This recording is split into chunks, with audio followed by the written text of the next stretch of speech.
It's a once in a lifetime chance. Who rule the world? Gotta see who rule the world. Hello and welcome to the highlights of the first of the World Cup matches in 1992. The fifth World Cup to be played, and this opening game between Australia and New Zealand at Eden Park, Auckland. A lovely ground, slightly odd shape, but it looked, according to Tony Greig, to be in superb condition with a fast outfield and a pitch a little bit damp, could be a bit too paced, and might be difficult on which to chase runs. Martin Crowe, the New Zealand captain, won the toss and decided to bat. These are the team cards. First of all, the Australians, Alan Border leading, Geoffrey Marsh, the vice-captain, Dean Jones, and Mark Waugh, Tom Moody, Steve Waugh, Ian Healy, Peter Taylor. There's Craig McDermott and Bruce Reid, and Mark Taylor is the 12th man. And New Zealand have sprung a surprise. They're talking about having Rod Latham in at number one with John Wright, the experienced player. Latham is a very good all-rounder, strikes the ball very hard. Then there's Jones, Crowe, Rutherford, Harris, Smith, Cairns, Patel, Larson and Watson, and Mark Greatbatch is the 12th man. Craig McDermott bowled the first over. The first two balls were wides. John Wright takes strike to him now with 2 runs on the board for New Zealand. Oh, he's bowled him 2 wides and he struck. That looked to me as if that ball hit the inside of the bat and then came back onto the stumps. But what a start for Australia. And how unlucky can you be? John Wright, all that experience. He's 37 years of age. Let's have another look. Yes, the 2 wide, he exposed his leg stump. It must have hit the glove or the bat handle and come straight back onto the leg stump. McDermott can't believe his luck, and it's a great breakthrough. New Zealand 1 for 2. Andrew Jones, he's played in 54 one-day internationals, plenty of experience, made over 2,000 runs. Tremendous atmosphere, a lot of nerves about for all the players. In the air and down to the boundary, square for 4. That one whipped away right off the meat of the bat. And the Kiwis in that area loving every second, a few of them bowing on the ground at the moment. There's the replay, right off the meat in the air, but wide of the fieldsman. Quick outfield ball. Yes, it's going to be a fast scoring outfield, a big score here if you play your shots. And both those shots have been played on the onside, racing away for 4, 1 to Jones, 1 to Latham. So a good positive start by the top order, trying to play their shots. Got him! No, he's dropped him! I can't believe it. Straightforward catch to Tom Moody, in and out. And that is also the end of the over. He'll be feeling like death warmed up. 1 wicket down, 12 runs on the board. Oh, well bowled. Oh, he's given him out, my goodness. That came as a surprise to the batsman. Well, I thought that bounced too much. My immediate reaction was going over the top. This is the replay. It's probably straight enough, but have a look where it hit him. He was going forward. What do you think, Bill? Well, independent umpires are in vogue here in the World Cup. They put the finger up at umpire eye hard, booing from the crowd. It's a bad start. It's 2 for 13. And now it's Martin Crowe, the captain of New Zealand. He's not 30 yet, but have a look at those 50s, 24 of them. And New Zealand is on the back foot already after just 4 overs completed. That goes flying away towards square leg and well fielded. Did it go through him? No, it's not been well fielded. It's managed to sneak underneath the outstretched arm of Reid and into the fence just behind square down at in front of that big stand in the west side of the ground. Have a look at this. It's a bit slow going down, Bruce Reid, probably just looking after himself at the early stages of the World Cup. And big Tom Moody is being brought into the attack. Good shot. Really cracked it away, took full advantage of the shortness of the ball. And that's a fine shot for 4. It was a fine shot, and not only that, but it has kept the New Zealand scoring rate up. They've been scoring quite briskly, even though they've lost the 2 wickets. It's a very fast outfield. That's a good shot. just pushed it down the ground, and that's one of the short boundaries that Richie Beno was referring to earlier. And the outfield very fast indeed, and really just a push drive by Martin Crowe, gaining in 4. It's been a good performance from New Zealand. They're past the 50 mark, and we're not up to the end of the 15th over yet.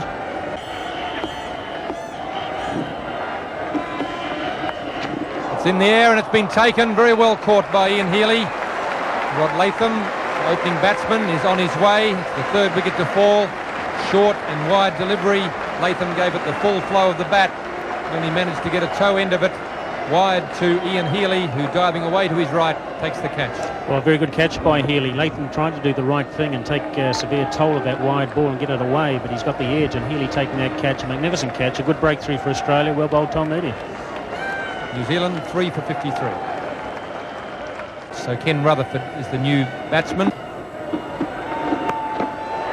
Crowe, it's a slow one as the outfield is coming around. It's a valiant attempt by Dean Jones. The slowness of the pace of the wicket caused Martin Crowe to hit that much finer than he was aiming. He was aiming over mid-wicket. The ball in the end has gone to the boundary, but what a magnificent attempt by Dean Jones to get around and take the catch. Yes, the right idea. Didn't quite go where he wanted it to go, but have a look at this now. Dean Jones, very, very quick, and boy, had he caught that, would have been a classic. But he just got his fingertips to it. In the air, down to square leg, one bounce into the fence for 4. Good shot. Can't afford to bowl short, and that brings up the 100 as well for the New Zealanders. Yes, that was a great shot by Martin Crowe.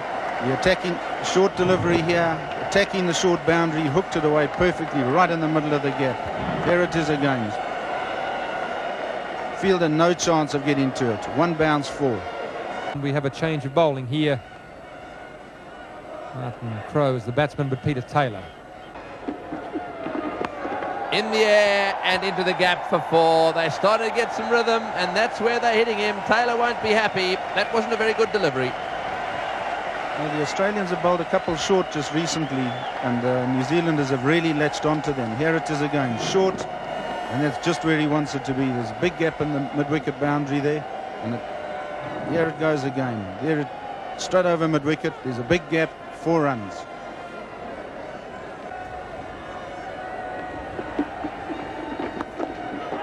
Once again a short delivery, and once again into the fence it goes. So that one goes smashing into the fence, and that brings up Crowe's 50. He's made 50 off 88 balls, just 5 boundaries, 5 fours. Boy, do they need him to play a good knock today. Here Martin Crowe once again getting onto the short pitch delivery and dispatching it for 4. He'd be delighted. I'm sure that's done his confidence a great deal of good. His first 50 in this World Cup. War to continue. Mark War to bowl over the wicket. Well, that's a very good shot. There are 2 men out there protecting the boundary. It wasn't a very good ball. It was woefully short, but it was very well put away indeed. And even though there are 2 sweepers out there, neither could get to it. Well, just about all the Australian bowlers have bowled as though they're on a fast, bouncy Australian pitch. So Reid back. And he's got it down between 2 fielders. Very accurately bisecting them. 4 more runs to Martin Crowe. And the Australians being punished for short bowling. It may be that they're a little bit short of a gallop. As Border says, they haven't had as much limited overs practice as they would like coming into the World Cup. There are plenty of other matches to go. But certainly the bowling today has not paid much attention to the type of pitch on which they're operating. Oh, what a glorious shot. Short ball pulled away, and now one pitched up, and he banged it through mid-off.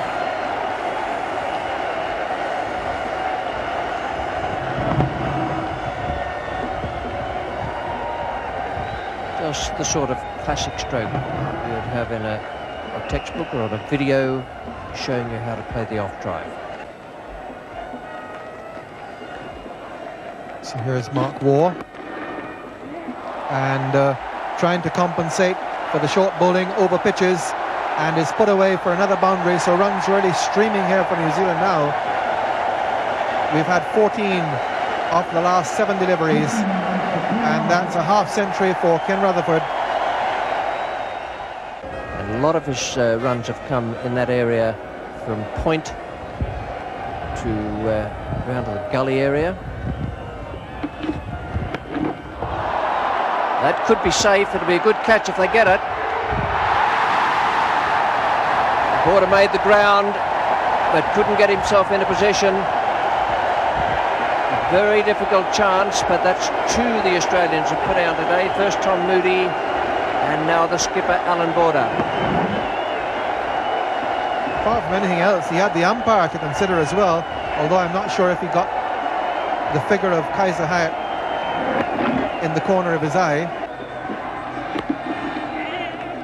It'll be close, very close, he's out! Oh, great piece of fielding.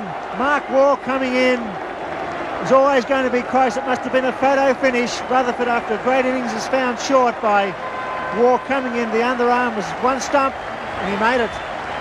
Yes, here's the replay. Just push, Crow just drops it down there, and Mark is right in there, direct hit on the stumps, and hardly in the picture.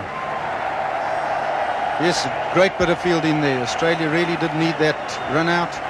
57 runs and 71 balls. Great performance by Rutherford. Chris Harris, just 22 years of age, very nervous and keyed up in front of this big crowd. It's going to be Peter Taylor coming back into the attack. He gets a nice deflection, bad ball, he gets it away fine, it could go all the way down the hill. Marsh is coming around, he won't get there. Well, Harris picks up 6 runs, a good over. 4 for 178.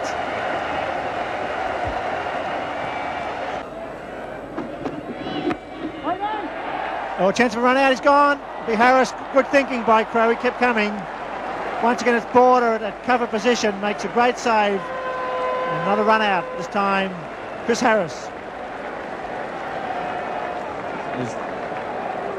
Harris pushed it into the covers. There you see the replay. Pushed it into the covers. Crow set off. He thought it had beaten Alan Border, but a magnificent save by Alan Border there. And Harris, quite rightly, gets out of his crease to make sure that Martin Crow, the informed player, is there. 5 for 191. New batsman Ian Smith at the non-striker's end. Crow's on strike. It's the last ball, he's gone for. That's a great shot. It's over the head of Boone. It could go all the way. Crow finding the gap. That's 4. Oh, there it goes. 5 for 199 after 44 overs. Steve Waugh taking his time. He's a good bowler in the final overs when the pressure's really on. There's 4 men inside the circle, trying to constrict the batsman for singles. This time he gets it square. There's a man there. That beats him. 4 runs. He picked that slower ball and swung it fine. New Zealand doing well in the final overs, under pressure. Yes, 2 slower balls, and this time, yeah, another slow one. This time he'd seen it, the ball before, picks it up and drags it away on the leg side. 4 runs. McDermott. Oh, well taken by Healy. Magnificent catch by Healy. A little inside edge went flying away and down the leg side, and boy, that's the second great catch he's taken. It went flying really fast and low, and Healy had his glove there and went straight in the middle. One earlier diving away to the right, this time diving away to his left. What a good take that is. Ian Smith would have recognised it as a wicket keeper, just how good a catch that was, and he's on his way. New Zealand 6 for 215. Ian Healy, what a great catch. And the new batsman is Chris Cairns. Martin Crowe, he's on 94. He's played well enough to deserve a century. All these Kiwis go mad if he hits a 6 for his 100. Oh, big appeal there. Is that out caught behind? He's not walking, and the ball is thrown down. And I tell you what, umpire Shepherd not very happy. Hands went to his hips there as Healy threw the ball to the ground, almost in disgust. And